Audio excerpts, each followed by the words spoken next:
આજની ધર્મકથા. પ્રણામ. ધર્મકથા અંતર્ગત આપણે કેટલાક ગુણો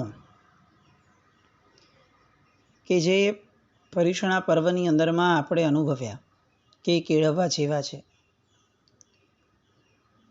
એ ગુણોના વિકાસ માટેના પ્રયત્નો, એ ગુણોના આલંબન માટેના પ્રયત્નો જેમણે જેમણે જીવનમાં કર્યા છે તેવા વ્યક્તિઓ, તેવા મહાપુરુષોના ચરિત્રો,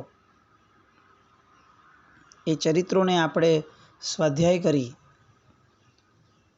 અને આપણા જીવનની અંદરમાં આપણે એ સ્પષ્ટતા મેળવવા પ્રયત્ન કરીએ છીએ કે આ બધા જ ગુણો એ જીવ માટે ખરેખર ખૂબ ઉપકારી છે. એટલે આવી ગુણાવબોધની કથાઓ, એ કથાઓમાં આપણે આજે જે કથાનો સ્વાધ્યાય કરવાના છે, એ કથા છે વિજયવર્ધન નગરની. અને વિજયવર્ધન નગરની અંદરમાં શ્રેષ્ઠી રહે છે. શ્રેષ્ઠીનું નામ છે વિશાલ. એ વિશાલ શ્રેષ્ઠીને એક પુત્ર હતો. પુત્રનું નામ હતું વિજય. પૂર્વભાવના કેટલાક જાણે ગુણો લઈને આવ્યો હોય, સંસ્કારો લઈને આવ્યો હોય એવો આ પુત્ર જન્મથી જ ખૂબ વિનયી, ગંભીર અને ગુણવાન.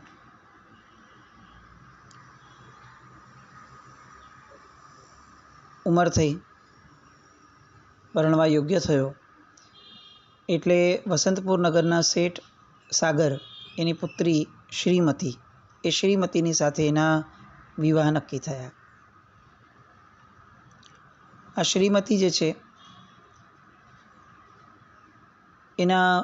એનું રૂપ જે છે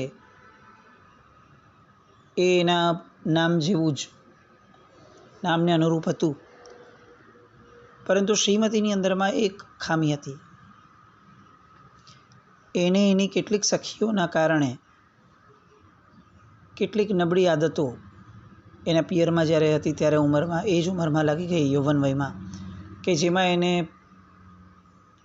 કેટલાક પુરુષો સાથે એને સંબંધો હતા. એમાં પણ એને જેની સાથે પ્રેમ હતો એ વ્યક્તિ એના જ ઘરમાં સેવક તરીકેનું કાર્ય કરતો હતો. પિતાને કહી તો શકી નહીં એટલે લગ્ન નક્કી થયા. લગ્ન થયા અને પછીથી જે વિજય શેઠ છે એમનું કાર્ય એ દેશ વિદેશની અંદરમાં ફરવાનું હોવાના કારણે પોતાને પિયર વધુ રોકાવાનું થયું. અને એના કારણે એની જે પ્રીતિ છે એ વિજય શેઠની સાથે એટલી જામી શકી નહીં. એનું મન પેલા દાસ જે નોકર કામ કરે છે એના પ્રત્યે વધુ પ્રીતિવાળું બન્યું. સમય વીતતો ગયો અને એકવાર આ વિજય શેઠ પોતાનું બધું કાર્ય સંપન્ન કરી અને પત્નીના પિયરે એને લેવા માટે આવે છે. વસંતપુર આવ્યા. એમના પિતાએ એમને આગ્રહ કર્યો, કેટલાક દિવસ રોકાણા અને પછીથી નિર્ધારિત દિવસે હવે વિજય શેઠ પોતાના નગરમાં જવા માટે, પ્રયાણ માટે પત્નીને સાથે લઈને નીકળે છે. પણ આ બાજુ પોતાના જે પ્રેમી છે પોતાનો, એને છોડીને જવાની આ શ્રીમતીની ઈચ્છા નથી થતી. એક દોષ છે ને હંમેશા બીજા દોષોને એક પછી એક જીવનમાં એ લાવે જ. દોષ એક જ હતો કે ભાઈ પોતાને એક વ્યક્તિ સાથે પ્રેમ હતો, બીજી વ્યક્તિ સાથે, અને હવે લગ્ન બીજા સાથે થયા છે એટલે હવે એની હારે જવાનું હતું. સામાન્ય રીતે આ દોષને એ પોતે પાર કરી શક્યા હોત કે ભાઈ હવે કાયમ માટે ત્યાં જ રહેવાનું છે તો ઠીક છે, પત્યું. પણ ના, દોષ જ્યાં સુધી બીજા દોષને ન લાવે ત્યાં સુધી એનું કામ જ પૂરું ન થાય. એટલે આ બાજુ શ્રીમતી જે છે એ પોતાના પિયરેથી નીકળી, પણ મનમાં સતત એને આમ ચાલી રાખતું હતું કે હું ગમે તે રીતે ઓલાથી જે છૂટા પડવાની વાત છે ને એનાથી હું બચું, ગમે તેમ કરીને હું મારા પિયરમાં વધુ રહેવા મળે એવું કંઈક મારી હારે થાય. એની તરકીબો, એના વિચારો એ બધું એ મગજમાં ચાલી રાખતું હતું. વિસામાનું સ્થાન આવ્યું અને વિજય શેઠ બંને માટે પાણી લેવા માટે નજીકમાં કૂવો હતો, એટલે કૂવાની અંદરમાં પાણી લેવા માટે પોતે આગળ વધ્યા. આ બાજુ લાગ જોયો અને શ્રીમતીને એમ થયું કે આ સારામાં સારી તક છે. જો આ માણસ જ ન રહે, મારા જેમની સાથે લગ્ન થયા છે, અગર એ જ જીવતો ન રહે તો મારે હવે પિયરમાં જ રહેવાનું થશે અને હું પિયરમાં રહીશ તો મારા પ્રેમી સાથે હું જીવન આખું વિતાવી શકીશ અને કોઈને ખબર પણ નહીં પડે. માણસનું કુટિલ મન છે ને, એ દોષના સેવનમાં કઈ ઘડીએ કઈ નિમ્નતા સુધી પહોંચશે એનો અણસાર જીવને પોતાને પણ નથી આવી શકતો. સામાન્યથી સારા ઘરમાં ઉછરેલી સ્ત્રી, સારા કુળમાં જન્મેલી સ્ત્રી, આ જે વિચાર છે પોતાના પતિને મારી નાખવાનો, એને સ્વપ્ને પણ ના આવે. પણ દોષો જીવને ક્યારે મોહાંધ બનાવી દે છે એ જીવ પોતે પણ સમજી નથી શકતો. અને એવું જ થયું. આ શ્રીમતીએ પેલા વિજય શેઠ જ્યારે કૂવાની પાળ ઉપર ઊભા રહી અને નીચેથી પાણી કાઢતા હતા, એવા સમયે પાછળથી એણે વિજય શેઠને ધક્કો આપ્યો. વિજય શેઠનું બેલેન્સ હલ્યું અને પોતે કૂવામાં પડી ગયા. અને પેલી શ્રીમતી તો આગળ શું થાય છે એ જોવાના બદલે સીધી ધડધડાટ એ સીધી પોતાના પિયરે પહોંચી ગઈ. એને તો ધાર્યું થઈ ગયું હતું, બસ હવે ખાલી કેટલીક વાર્તાઓ બનાવી અને એણે આ ઘટનાને પોતાના પિયરની અંદરમાં જસ્ટિફાઈ કરાવવાની હતી કે ભાઈ બસ આ જે થયું એ મારી સાથે આ બહુ ખૂબ ખોટું થયું, પણ હવે હું પિયરમાં રહીશ. અને તરત પાછી પોતે આવે છે ઘરે. ઘરે આવતા વેત રોકકડ શરૂ કરે છે, ખૂબ રડે છે, ખૂબ રડે છે. બધા પૂછે છે શું થયું, શું થયું? એટલે પછી કહે છે કે હું શું કરું, માર્ગમાં અમને ચોર મળી ગયા. એ ચોરોએ અમને ખૂબ માર્યા, બંને જણને માર્યા. જ્યારે મારા પતિ વિજય શેઠ જે છે એ ચોરોનો સામનો કરતા હતા ત્યારે ચોરોએ એમને પણ માર્યું અને એમને ઉપાડી અને એ લોકો લઈ ગયા. હવે હું શું કરું, મારું જીવન કઈ રીતે વ્યતીત કરીશ? એમ કરીને ખોટા આંસુ સારવા લાગી. માતા પિતાને પણ એમ થયું કે હવે આ સ્ત્રીને સાસરે કેવી રીતે મોકલાય, જ્યાં સુધી વાવડ ન મળે પોતાના જમાઈના કે પોતે ક્યાં છે શું છે ત્યાં સુધી હવે અહીંયા જ પિયરે ભલે રહેતી. બધા સાંત્વના આપવા આવતા હતા અને ધીરે ધીરે સમય વ્યતીત થવા લાગ્યો. આ બાજુ આ શ્રીમતીએ જેને કૂવામાં ધક્કો માર્યો હતો એવા વિજય શેઠ, એને કૂવામાં પડતા પડતા જ એક ઝાડની ડાળી એ પકડાઈ ગઈ અને એના કારણે પોતે સાવ કૂવાના તળિયે ન ગયા. આમ તો પોતાની સાથે જે થયું એનાથી માનસિક રીતે એ ખૂબ દુઃખી થઈ ગયા હતા કે આ કેવી સ્ત્રી છે. પણ તેમ છતાંય જીજીવિષા પોતાની બહુ પ્રબળ, એટલે એ ડાળીના સહારે ધીરે ધીરે જોર લગાડી અને કેટલાક પ્રયાસો કરી અને પોતે કૂવાની બહાર આવી ગયા. પણ એ બહાર આવ્યા એ પહેલાં તો શ્રીમતી નીકળી ગઈ હતી પોતાના પિયરે જવા માટે. એટલે વિજય શેઠ પણ પોતે પોતાના નગર આવી ગયા. જીવની આંતરિક ગુણિયલતા કેવી હોય એનું આ દ્રષ્ટાંત. કેવી હોવી જોઈએ, આપણામાં પણ ગંભીરતા કેવી હોવી જોઈએ એનું આ દ્રષ્ટાંત. પોતાના ઘરે આવે છે એટલે પિતાજી તરત જ પૂછે છે કે ભાઈ એકલો કેમ આવ્યો, વહુને કેમ લઈને નથી આવ્યો? અને એ સમયે આવી ઘટના કે જે ઘટના અત્યંત નિંદનીય ગણાય, જે કદાચ કોઈ સાંભળે તો પણ એને એવું લાગે કે ના ના આવું થોડી બની શકે, અને પોતાની પત્ની છે એની માટે આવું કેમ બોલવું, એવું વિચારી અને વિજય શેઠ જે છે એ આખી વાતને ઢાંકી દે છે અને પોતાના પિતાજીને જવાબ આપે છે કે અત્યારે એનું સ્વાસ્થ્ય બરાબર ન હતું, એટલે મારા સસરાએ એને બધાએ પરિવારે આગ્રહ કર્યો છે કે હમણાં થોડા દિવસ હજી પણ એને ભલે પિયરે રાખા.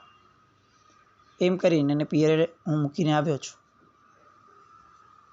બધાને ધરપત થઈ કે ચાલો સ્વાસ્થ્ય બરાબર ન હોય અને ત્યાં રાખતા હોય તો ઠીક છે, થોડો સમય ભલે રહેતી. અને આમ સમય વ્યતીત થવા લાગ્યો. હવે વારંવાર પોતાના માતા પણ વિજય શેઠને કહે છે કે ભાઈ કેમ પત્નીને નથી લઈ આવતો પોતાની. એના મિત્રો પણ એને પૂછે છે કે તું કેમ આવું કરે છે, લેવા કેમ નથી જતો, લેવા કેમ નથી જતો, પણ કોઈને એક જવાબ પણ આપતો નથી.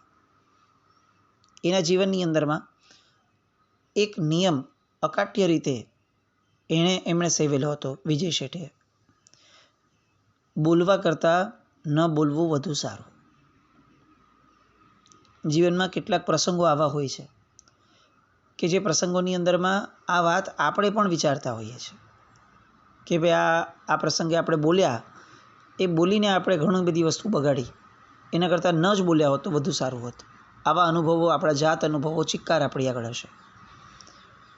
આ વિજય શેઠે આ અનુભવને ગાંઠ વાળીને પોતાના મનમાં રાખ્યું હતું કે નહીં, બોલવું જ નહીં.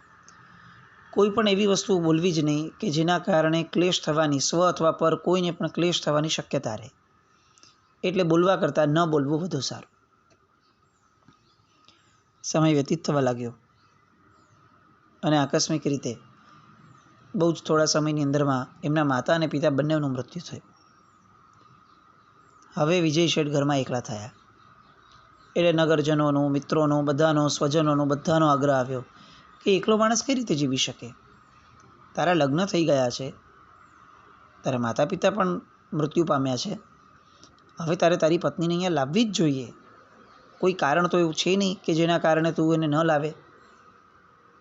વિજય શેઠ મનમાં હજી પણ સાચવીને બેઠા છે, પણ છતાંય કોઈની સામે બોલતા નથી કે કયા કારણે પોતે એને લેવા નથી જતા. બધાનો આગ્રહ થયો અને એટલું બધું દબાણ આવ્યું કે હવે જવું જ પડે એવી સ્થિતિ છે. યા તો કહેવું પડે ને યા તો જવું પડે, પણ કહેવાની તો તૈયારી નથી કે મેં આવું કેમ, હું લેવા નથી જતો. એટલે હવે એ વસંતપુર જાય છે.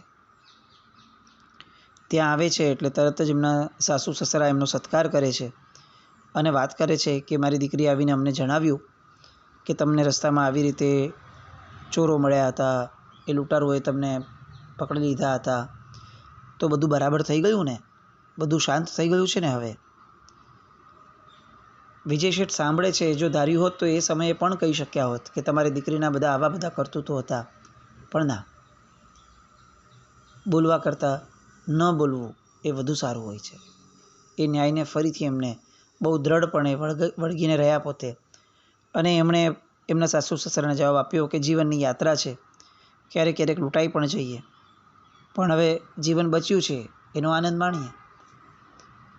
અને આમ ગોળ ગોળ વાત કરી અને એમણે કોઈ પણ વસ્તુનો વિરોધ કે નિષેધ ન કર્યો અને ચૂપચાપ શ્રીમતી જે છે એને લઈ અને પોતાના નગરે આવ્યા.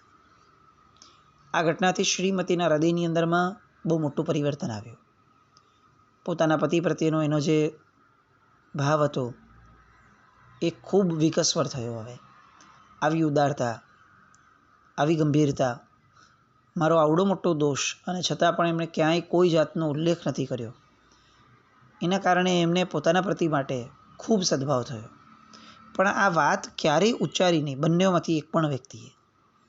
ના વિજય શેઠ ક્યારેય આ વસ્તુનું ફરીથી સ્પષ્ટતા માંગે છે, ના શ્રીમતી ક્યારે આ વાત ઉચ્ચારી શક્યા કે ભાઈ આ ઘટના માટે મને બહુ ખેદ છે, કંઈ જ નહીં.